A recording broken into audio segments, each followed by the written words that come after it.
Hey guys, let's talk about Howard Lovecraft. No, not that Howard Lovecraft.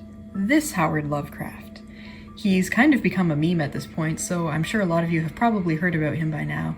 But in case you haven't, allow me to introduce you to the protagonist of the children's Lovecraft series.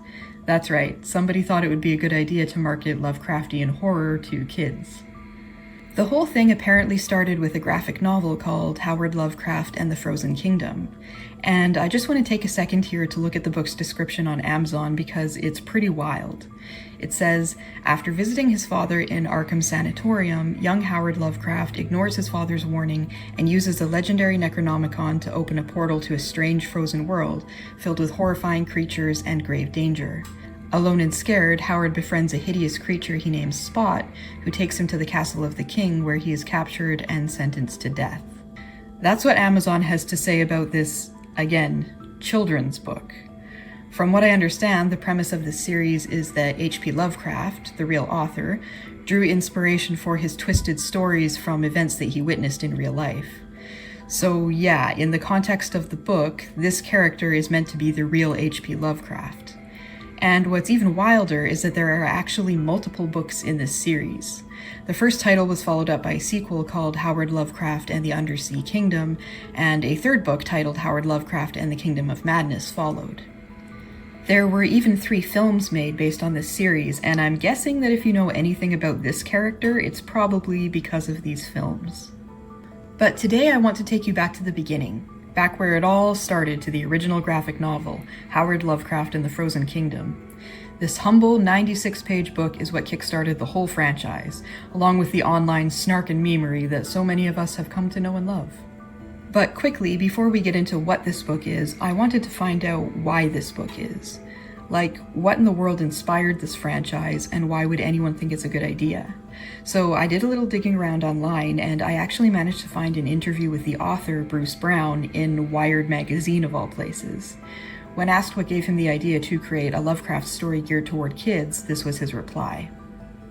The series started from a short story I had written for a horror anthology.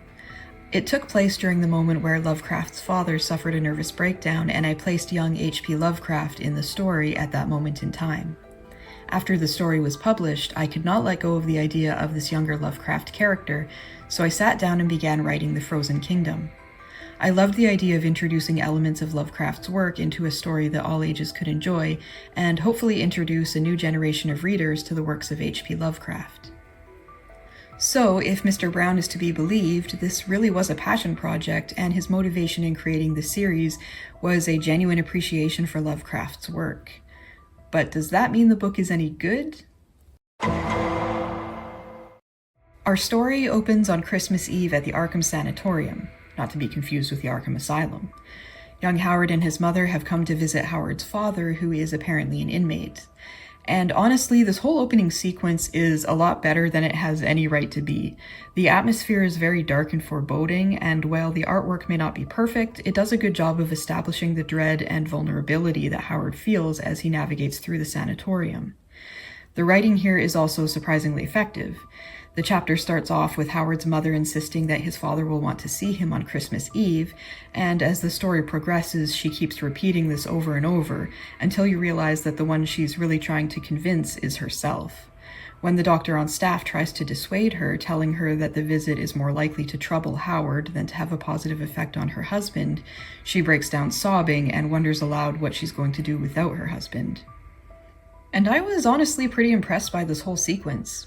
Beyond just establishing Howard's family circumstances, the exchange between his mother and the doctor does a really good job of showing just how powerless and frightened Howard feels, and how desolate his childhood is. Anyway, while the hospital staff are busy trying to comfort his mother, Howard seizes the opportunity to sneak off to his father's cell.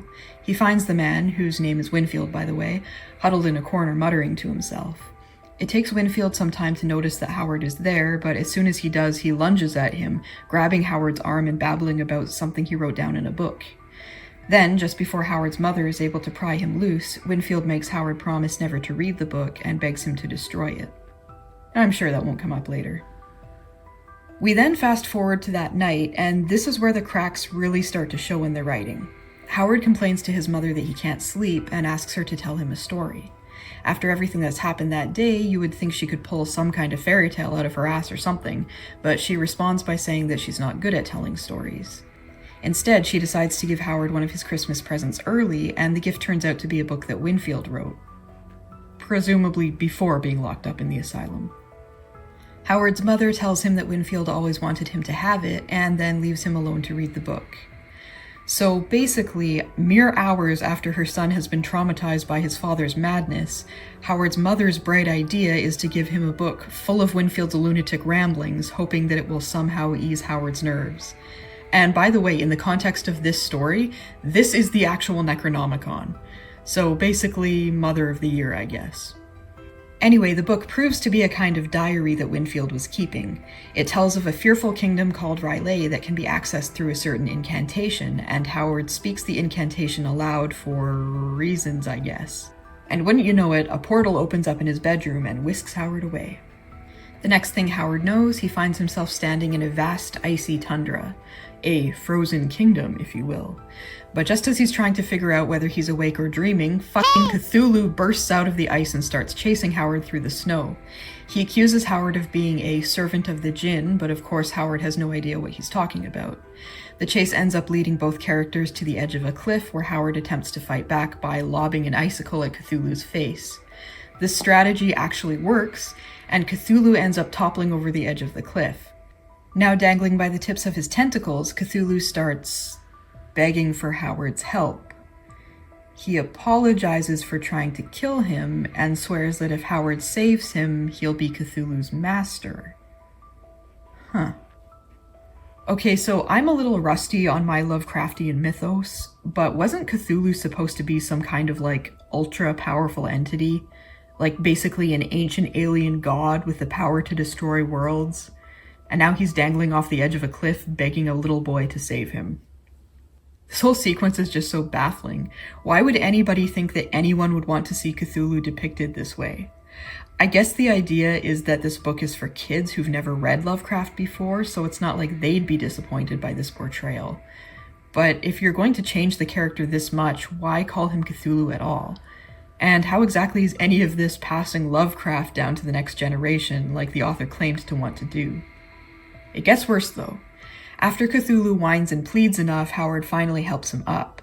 And instead of just eating Howard or bringing the world to an end, Cthulhu actually stays true to his word, and from this point on willingly resigns himself to being Howard's slave.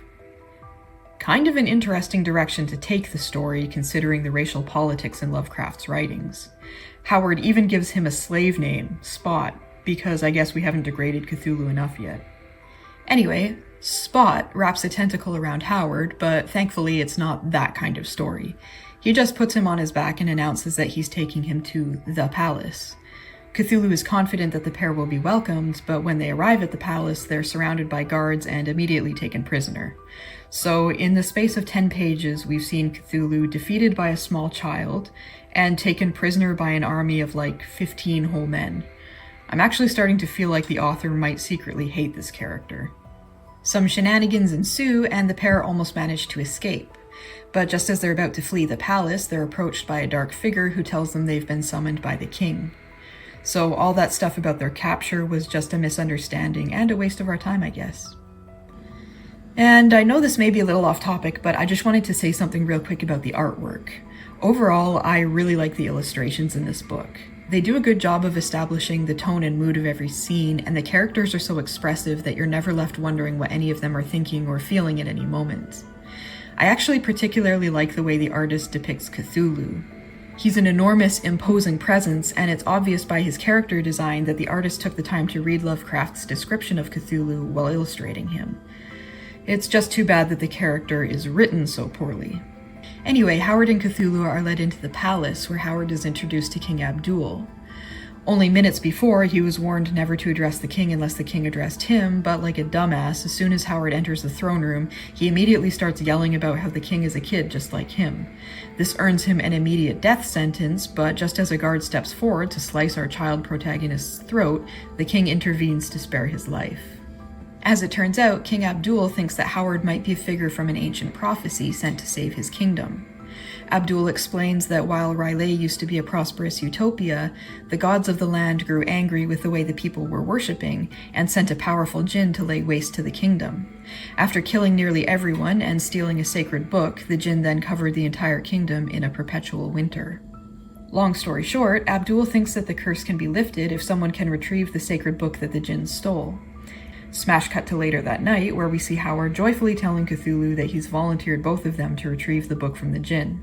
Cthulhu, the ancient alien god capable of destroying worlds, cowers in the corner of the room, whining about how dangerous the journey will be. But since he's chosen to enslave himself to this small child, he has no choice but to accompany Howard to the jinn's lair. Howard leads the way inside and pretty much immediately finds the book. Well, that's lucky. And I bet the jinn isn't even gonna show up to spoil things. Oh, that's unfortunate. Well, at least Cthulhu is still around to help Howard though, right? Well, no. For once, Cthulhu actually makes a sensible decision and just ditches Howard to deal with the jinn on his own. And the jinn, by the way, introduces himself as Dagon. Why is the jinn Dagon? What does this story have to do with the Dagon mythos? I don't know. This book is crammed to the brim with Lovecraft references that we're presumably supposed to pick up on if we've read Lovecraft's work. But there are so many changes made to the characters and the mythos and even the terminology that you start to feel like you're actually being punished for understanding the source material. Anyway, just as Dagon is about to kill the shit out of our child protagonist, Cthulhu has a change of heart and decides to intervene. And you might think that a battle between Cthulhu and Dagon would be pretty epic, but if so, you must have forgotten what book we're reading. After a brief anticlimactic clash, the day is won, and Howard and Cthulhu return to King Abdul with the book. Then, in honestly a pretty decent twist, King Abdul immediately turns on Howard and orders his men to sacrifice him. As it turns out, Abdul's real goal all along was to summon what he calls the Slumbering One. He explains to Howard that he tried to perform the summoning ritual years ago, and that his parents were actually the ones who called on the jinn, hoping to stop Abdul from completing the ritual. Now that he has the sacred book back, though, he's intending to attempt the summoning again. So it's pretty obvious that the Slumbering One is Cthulhu, right? But Cthulhu's been around all along, so how exactly does this work? Well, up until this point, the name Cthulhu has never actually been used in the story. When the character first appeared, he introduced himself to Howard as Thuthu Mong, and this is the name that all of the other characters have been using to address him. Aside from Howard, of course, who's been calling him Spot. So what they're going for here is the idea that Cthulhu is slumbering within Spot, I guess. Sort of like the fox spirit residing within Naruto's body. Once Cthulhu is fully awakened, I guess that's when all the destroying of worlds will begin. As King Abdul and his servants start performing the ritual, Spot feels Cthulhu beginning to awaken within him and tries to warn Howard to get away. But Howard is determined to help Cthulhu and begins reading out random passages from Abdul's sacred book, hoping to come across a helpful spell. All he manages to do, however, is to reopen the portal that brought him to Riley in the first place. Then, in an effort to save Howard, or maybe just be rid of him, Cthulhu hurls him through the portal and back to his own world. And that's the last time we see Cthulhu or Riley. Seriously. I guess we're just meant to assume that Cthulhu kills everyone and destroys the kingdom? So, winning, I guess? And we've basically reached the end of the book at this point. Apparently Howard was flung back home on the same night he left, so it's Christmas Eve again. Howard joyfully celebrates his return, and the next day asks his mother to take him back to the sanatorium to see his father. The following scene mirrors the opening of the story, with Howard and his mother entering the dark halls of the sanatorium. This time, though, things play out differently. During the first visit, Howard was reluctant to enter the hospital at all. He was unable to cope when faced with the reality of his father's madness. But during the second visit, Howard's mother is the hesitant one, while Howard confidently tells her that his father will want to see him on Christmas. Once the pair reach his father's cell, Howard slips Winfield a letter telling him that he's destroyed the Necronomicon. As Winfield rejoices, Howard leaves the sanatorium, quipping, "Merry Christmas, Father."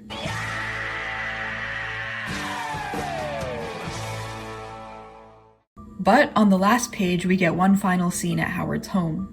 His mother tells him that it's time to go to sleep, and once she leaves him alone, we see Howard pull his father's book out from under his pillow. So, as it turns out, he lied to his father about destroying it. The novel ends with Howard saying, "It's mine. It's all mine," perhaps hinting that he's beginning to share in his father's madness. The end. maybe.